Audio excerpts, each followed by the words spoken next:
365 ఒత్తులు వెలిగించేటప్పుడు ఈ తప్పు మాత్రం అస్సలు చెయ్యకండి. మహా పాపం. కార్తీక మాసంలో పూజలు చేసేటప్పుడు ఎలాంటి నియమాలు పాటించాలి? ఈ 2024వ సంవత్సరం నవంబర్ 2 నుంచి కార్తీక మాసం ప్రారంభమవుతుంది.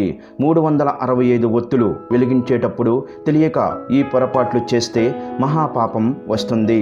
కార్తీక మాసంలో కార్తీక పౌర్ణమి రోజు, సోమవారాలు, ఏకాదశి, నాగుల చవితి, ద్వాదశి, అమావాస్య రోజుల్లో ప్రతి ఒక్కరూ కూడా 365 ఒత్తులతో దీపారాధన చేస్తారు.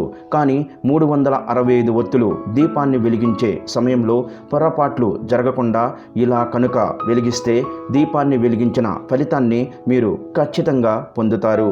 అలా కాకుండా పొరపాట్లు చేస్తే మాత్రం ఫలితం ఉండకపోగా మహాపాపంగా పరిగణించబడుతుంది. కార్తీక మాసంలో తప్పక వెలిగించేటువంటి 365 ఒత్తుల దీపాన్ని ఎలా వెలిగించాలి, అలాగే వెలిగించాక ఏం చెయ్యాలో ఇప్పుడు ఈ వీడియో ద్వారా మనం తెలుసుకుందాం. అలాగే ఈ వీడియో చూసే ముందు ఓం నమః శివాయ అని ఒక చిన్న కామెంట్ చేయండి. 365 ఒత్తులు మీరు కొనడం కన్నా ఇంట్లోనే విభూదిని అంటుకుంటూ మీ చేతితోనే తయారు చేసుకోవాలి. మీరు చేసే ఒత్తికి తెంచిన భాగం మరియు కొన ఉంటుంది. కొనను పైకి ఉంచి తెంచిన భాగం కిందకి ఉంచి వెలిగించాలి. అంతేగాని ఒత్తులను తలకిందులుగా వెలిగిస్తే ఫలితం ఉండదు. 1కి 2 సార్లు జాగ్రత్తగా చూసి వెలిగించాలి. మీరు మీ ఇంట్లో తయారు చేసే ఒత్తులను 3 కట్టలుగా కట్టాలి. ఎలాగంటే 120 + 120 + 125 ఇలా 3 కట్టలు కట్టి ఈ 3 కట్టలు కలిపి ఒక కట్టగా చెయ్యాలి. ఇప్పుడు 365 ఒత్తులు రెడీ అవుతాయి. ఇక ఈ 365 ఒత్తులను ఆవు నెయ్యిలో ముంచాలి. వెలిగించే 1 గంట ముందు ఇలా నానబెట్టుకొని వెలిగించే ముందు లైట్గా ఒత్తిని తీయాలి. ఈ 365 ఒత్తులు దీపాన్ని వెలిగించడం కోసం పూజ చేసే సమయంలో, అంటే మీ ఇంట్లో అయినా లేదా దేవాలయంలోనైనా, అక్కడ బియ్యం పిండితో అష్టదళ పద్మం ముగ్గు వేసుకోవాలి. ఈ పద్మం ముగ్గుపై పసుపు, కుంకుమ, అక్షంతలు, పువ్వులు దానిపై ఉంచాలి.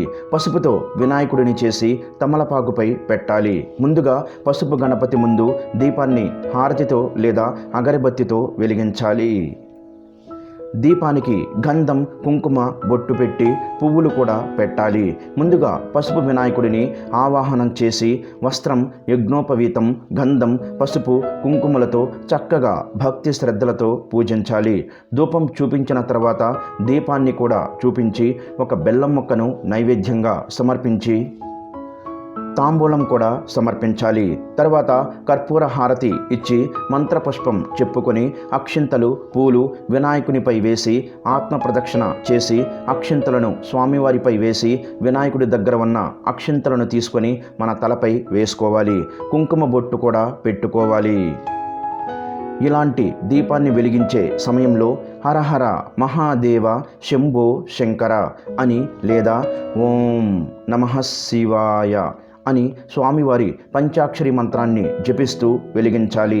అలా వెలుగుతూ ఉన్న 365 ఒత్తుల దీపాన్ని పసుపు, కుంకుమ, అక్షింతలు అలాగే పూలతో పూజించాలి. అలాగే 365 ఒత్తుల దీపానికి ధూపాన్ని చూపించాలి. అలా వెలుగుతున్న దీపానికి నైవేద్యంగా బెల్లం మొక్క సమర్పించాలి. లేదా చలిమిడి, వడపప్పు, పానకం, పరమాన్నం వంటివి సమర్పించుకోవచ్చు. తర్వాత ఆ దీపానికి కొబ్బరికాయను కొట్టి నైవేద్యంగా సమర్పించాలి. ఇక చివరిగా కర్పూర హారతి వెలిగించి దీపానికి చూపించాలి. ఈ ఒత్తులు వెలుగుతున్నంతసేపు కార్తీక పురాణం చదువుకుంటే చాలా మంచిది. లేదా ఓం నమః శివాయ అనే పంచాక్షరి మంత్రాన్ని జపిస్తూ ధ్యానం చెయ్యాలి. ఈ విధంగా 365 ఒత్తుల ఆహుతి అయ్యే వరకు అక్కడ ఉండాలి. అంతేకాని మధ్యలో వెళ్ళిపోకూడదు. అలా మధ్యలో వెళ్ళిపోతే వెలిగించిన ఫలితం ఉండదు. అందుకే గుడిలో అయితే పూర్తిగా వెలిగేదాకా ఉండాలని భావించి చాలామంది ఇంట్లో ఉండే తులసి కోట దగ్గర ఈ 365 ఒత్తుల దీపాన్ని వెలిగిస్తారు. ఈ దీపాన్ని మీ ఇంట్లో కూడా వెలిగించుకోవచ్చు.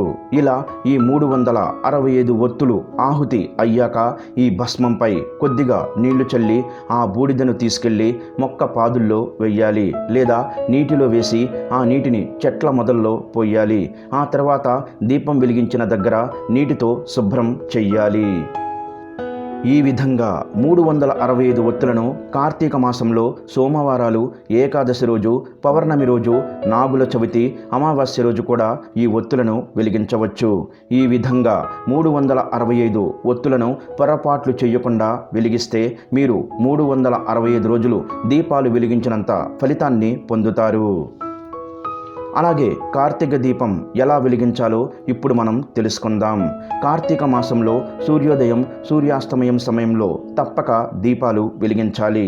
ఈ దీపాలను ఎలా పడితే అలా వెలిగించకూడదు. అందుకు కొన్ని నియమాలు తప్పనిసరిగా పాటించాలి. కార్తీక మాసంలో దీపారాధన చెయ్యాలి అనుకునేవారు తెల్లవారుజామున 4 గంటలకు లేవాలి. ఆరోగ్యం సహకరిస్తే తలస్నానం చేస్తే చాలా మంచిది. ఇక స్నానం చేసిన తర్వాత ముందుగా పూజ గదిలో దీపం వెలిగించాకే సింహద్వారం అంటే గుమ్మం ముందు, అలాగే తులసి కోట దగ్గర దీపాల్ని వెలిగించాలి. తులసి కోట దగ్గర ముందుగా నీటితో శుభ్రం చేసి శంఖం, పద్మం, చక్రం, గోపాదాలను కలిపిన ముగ్గును వేయాలి. ఇలా వేసిన ముగ్గు మీద పసుపు, కుంకుమలు చల్లాలి. ఆ ముగ్గు మీద మీ స్తోమకు తగ్గట్లు బంగారం లేదా వెండి లోహాలతో చేసినటువంటి కుందుని కానీ లేదా మట్టి ప్రమిదని కానీ పెట్టాలి. ఎట్టి పరిస్థితుల్లోనూ స్టీలు కుందుల్లో దీపారాధన అస్సలు చెయ్యకూడదు. అలాగే మట్టి ప్రమిదను లేదా కుందుని కానీ నేరుగా ముగ్గుపై పెట్టకూడదు. రావి లేదా తమలపాకులు వంటి ఆకులను కానీ లేదా మరో ప్రమిదను కానీ ఉంచాలి. ఆ ప్రమిదలో 2 లేదా 3 ఒత్తులను వేసి దీపాన్ని వెలిగించాలి. దీపాన్ని వెలిగించేటప్పుడు ఆవు నెయ్యి చాలా శ్రేష్టం. ఇది కుదరని పక్షంలో నువ్వుల నూనెతోనైనా దీపారాధన చేసుకోవచ్చు. ఎట్టి పరిస్థితుల్లోనూ వేరుశనగ నూనెతో దీపాన్ని వెలిగించకూడదు. దీపాన్ని నేరుగా అగ్గిపుల్లతో కూడా వెలిగించకూడదు. ఏకహారితితో కానీ మండుతున్న అగరబత్తితో కానీ వెలిగించాలి. దక్షిణ దిక్కు యమస్థానం కాబట్టి దక్షిణ దిక్కు చూస్తున్నట్లుగా కార్తీక దీపం వెలిగించకూడదు. దీపం వెలిగించాక దీపాన్ని లక్ష్మీదేవిగా భావించి దీపలక్ష్మి నమోస్తుతే అంటూ నమస్కరించాలి.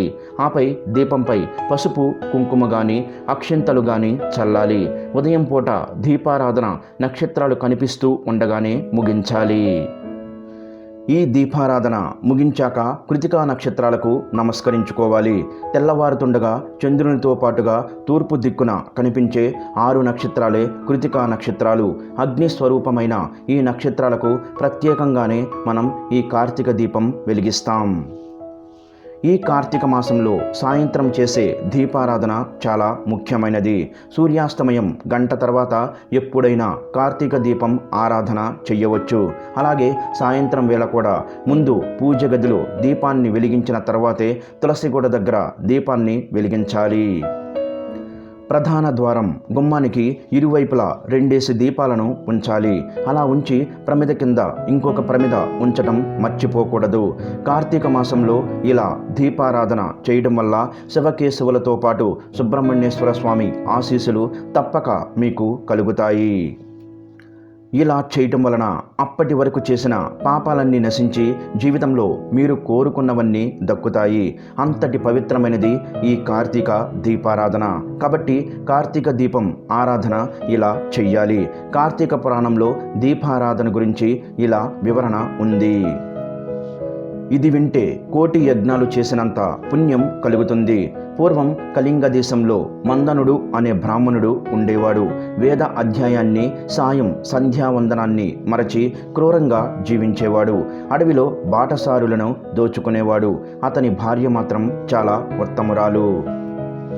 ఒకరోజు అడవిలో మందలలో ఒక బ్రాహ్మణుడిని చూసి కత్తితో బెదిరించి చెట్టుకు కట్టేసి అతని సొమ్ములను దోచుకున్నాడు. ఆ బ్రాహ్మణుడు కూడా మిత్రుడిని మోసగించి డబ్బును అపహరించాడు. అప్పుడు అక్కడికి ఒక బోయవాడు వచ్చి ఇద్దరు బ్రాహ్మణులను చంపి సొమ్ము తీసుకున్నాడు. ఆ బోయవాడు చెట్టు కింద నిద్రపోతుండగా ఒక పులి వచ్చి అతనిపై దాడి చేసింది. ఆ బోయవాడు తన దగ్గర ఉన్న కత్తితో పొడిచి ఆ పులిని చంపాడు. ఆ పోరాటంలో పులి, బోయవాడు ఇద్దరు చనిపోయారు. బ్రాహ్మణుడు, వేటగాడు, పులి ముగ్గురు ఒకే చోట చనిపోయి యమలోకానికి పోయారు. ఇక ధర్మరాజు వారు చేసిన పాపాలను బట్టి ఒక భయంకరమైన చీకటి గదిలో, పురుగులు ఉన్న గదిలో పడేశాడు. వారు ఆర్తనాదాలు చేస్తున్నారు. కార్తీక పౌర్ణమి రోజు ఒక ఋషి బ్రాహ్మణుడు భార్య అయిన సుశీల ఇంటికి వచ్చి ఈరోజు కార్తీక పురాణం చదవాలని తనను అడిగాడు. సుశీల సంతోషంతో తన ఇంట్లో దీపారాధన ఏర్పాటు చేసి చుట్టూ ఉన్న వారందరినీ పురాణ శ్రవణానికి, దీపారాధన పూజకు పిలిచింది. ఆ రోజు ఆ కార్యక్రమం చేసి అతను వెళ్ళిపోయాడు. కొంతకాలానికి ఆమె మరణించాక విష్ణు దూతలు ఆమెను వైకుంఠానికి తీసుకొని వెళ్ళారు. విష్ణులోకం వెళ్ళే దారిలో నరకంలో ఉన్న ఆమె భర్తని, పులిని, బోయేవాడిని చూసి వారి బాధను విని కారణం ఏమిటని అడగగా వారు చేసిన పాపాలు అని చెప్పారు. వీరికి మోక్షం ఎలా లభిస్తుందని ఆమె విష్ణు దూతలను అడగగా, నీవు పురాణ శ్రవణ ఫలాన్ని, వత్తిని, ప్రమిదని, పురాణ శ్రవణానికి జనాన్ని పిలిచిన పుణ్యాన్ని వీరికి ఒక్కొక్కరికి ధారపోస్తే వారు నరకలోకం నుండి బయటపడతారు అని చెప్పారు.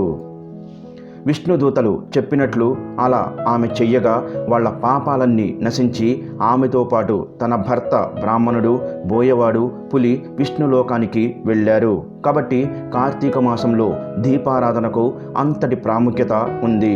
అందుకే కార్తీక మాసం మొత్తం దీపారాధన చేస్తే విష్ణులోకాన్ని మరియు శివలోకాన్ని పొంది స్వర్గలోక సుఖాలను అనుభవిస్తారు. అలా కార్తీక మాసంలో నెల రోజులు దీపాలను వెలిగించలేని వారు దేవాలయంలో అనేక దీపాలను కనులతో చూసినా చాలు, కార్తీక మాసం మొత్తం దీపారాధన చేసిన పుణ్యం కలుగుతుంది. అలాగే కార్తీక పురాణాన్ని విన్నా కూడా అంతటి ఫలితం దక్కుతుంది. లేదా శివాలయంలో ఉన్న ధ్వజస్తంభం కింద దీపాన్ని చూసి నమస్కరించుకున్నా చాలు, కార్తీక మాసంలో నెల రోజులు దీపాలను వెలిగించినంత పుణ్యం మీకు కలుగుతుంది.